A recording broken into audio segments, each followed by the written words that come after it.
It's a great pleasure and privilege to introduce to you Sarah Brennan, who's the Executive Director of Young Minds, which is the national charity in the UK for young people. And they've been a fantastic partner in this conference, and it's really great that they are supporting it and that Sarah's here. And so over to you. Thank you. Thank you, Pat. Hi, I'd also like to, I'm joined here in a double act that we're doing with Annabelle Davis. And so I'd like to introduce Annabelle, who has been working with Young Minds as part of our very important kids program, VIK, where she started with us when she was a very young woman 5 years ago, and is now a young woman and doing all sorts of other things in the world, and has been at the conference for the last 3 days as well. So we're going to do a double act here. And so first of all, I'd like to say congratulations for still being here. It's been an intense experience, I think, these 3 days, but also a fantastic experience, I think. Very, very unusual to have the level of participation that has been achieved, and I think fantastic as well that's been done. I have got here, pages of notes that I've been taking in the last few days. Of course, I have to wear glasses to actually see any of them, which is very irritating, but I'll do my best without them. So I think first of all, I want to give a kind of overview, and then I'm going to hand over to Annabelle as well. Firstly, about the intensity, I think it has been very intense for all of us, and I think the level of information and the sheer quantity of information has been fantastic, and the number of workshops going on all the time demonstrates just how important and how crucial we all believe in this, and that we must make more of it. And I think, as was said earlier, we've gone a long way, and there is such a huge amount going on, but actually we've got to make this stick, and we've got to push it forwards, and it's up to us to do this. So I think that's one kind of overview of it. I think the other thing is that actually it's been pretty amazing. Again, the sheer scope and breadth of what we've been hearing over the last 3 days. And I think when we were talking earlier with a group of young people, and there was the two comments that came through was, one, it's just been amazing, and the second one was, it's been really good. It's a really good conference. And from young people, what I was really struck by was them saying, the reason why it's been so good for us is that we've been delegates. We've been invited to join in with you, with the professionals. We haven't been brought along just to do our presentation in the one workshop and then we go away again. We're actually part of it. So I think there's something else around participation, which is that it is a journey, but we're getting there. We've moved a long way forward.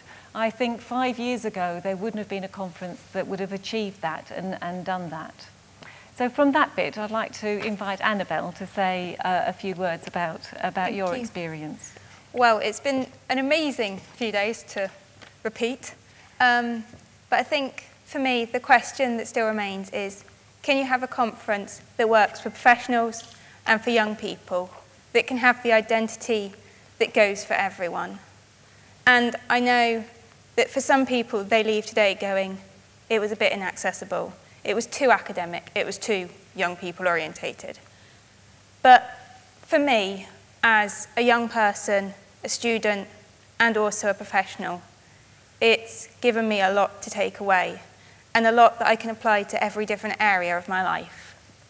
I came here probably scared that I was going to be out of my depth, and that I was amazed to see so many welcoming people from different countries, different nationalities, sharing different stories, but all having the same passion and drive to make young people at the centre of mental health and mental well-being.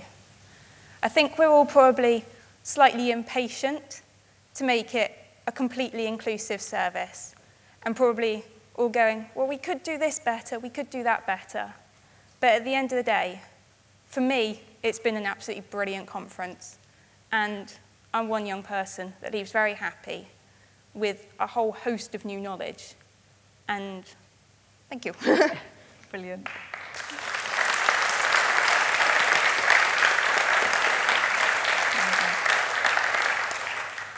So just a few themes that I've pulled out from the few days.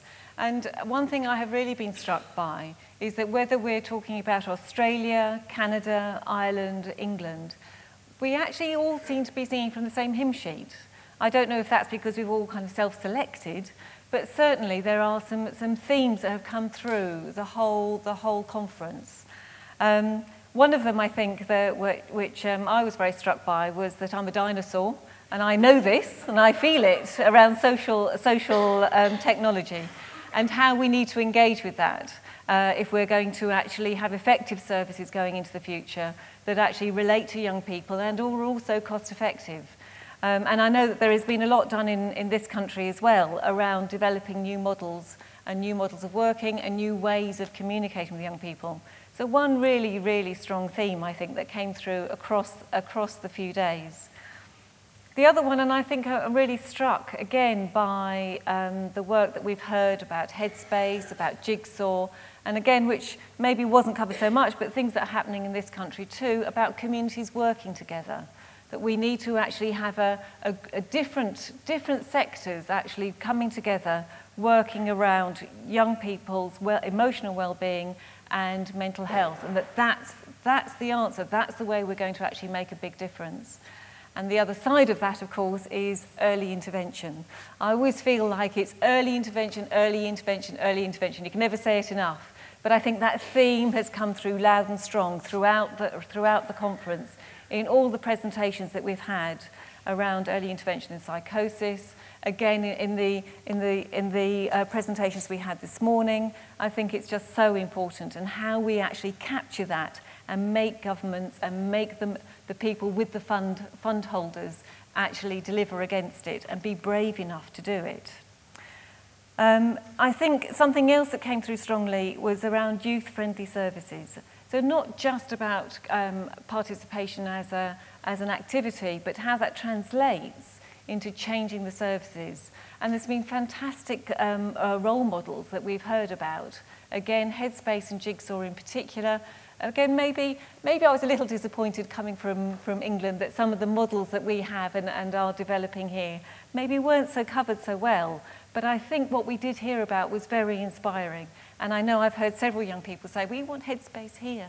And that sense of communities coming together, the services absolutely focused on what does this feel like to be a young person walking through these doors, is exactly where we need to be moving. And that, well, it's what we should be doing. And that again, I think there's been a real cohesiveness around that. Transitions, there are real current themes that we all seem to be struggling with wherever we are in the world. Transitions, patchy services, struggling to overcome those challenges. Again, I think we saw that that's coming through again. And again, when we were speaking earlier, it was the same, it was in our group with the young people saying, it's the same issues wherever you are. It's transitions, patchy services, youth-friendly services. How do we do it? And how do we make those things stick? And then I think the other parts for me about what actually touched me most, I must say I was very moved by those interviews this morning. And in particular, actually, the parent, Danielle, speaking. I think Young Minds has a parents' helpline. And she spoke so articulately about the angst and the all-consuming worry and that sense of powerlessness that it feels as a parent, so worried about her child and her family and not knowing where to turn to or who's going to actually help. And I think that was such a poignant case study of what it's like in real life and reality for families. That's what we're dealing with, and that's what we should be much more responsive to, actually what it's like on the ground. I think I was also very interested, and I think it's really, really clear what the discussion there we had about the definition of youth. And I was very taken that Shakespeare had it all sorted out hundreds of years ago, and it's still taking us some time now to actually be clear about that. And I think I know Annabelle was saying that, oh, she's not young anymore. She sits away from the TV and sits in her chair, isn't lying on the floor. I think that's really interesting that that age group of 10 to 23 is such a specific age group, and one that maybe, certainly for us in England, we haven't quite managed to translate into policy practice, or into policy and policy into practice as yet. So, I don't want to go on too long, because I know you've had a long time, but one of the things I was also interested by was we have outside a tree and people writing their comments about what they feel is important for young people that will make all the difference. And it's interesting that what was written on that tree seems to also reflect the themes of our conference. So joined upness was one theme. Listening to the voices of young people and putting that into practice was another. Less pressure for young people on academic achievement. I think the work around schools and bringing our work into schools is so crucial. And finally was the one around mutual respect, that actually how we work together, this is a partnership, our work with young people, and it's actually together that we make things better, not one or the other, or in isolation, or one group of professionals doing something to young people.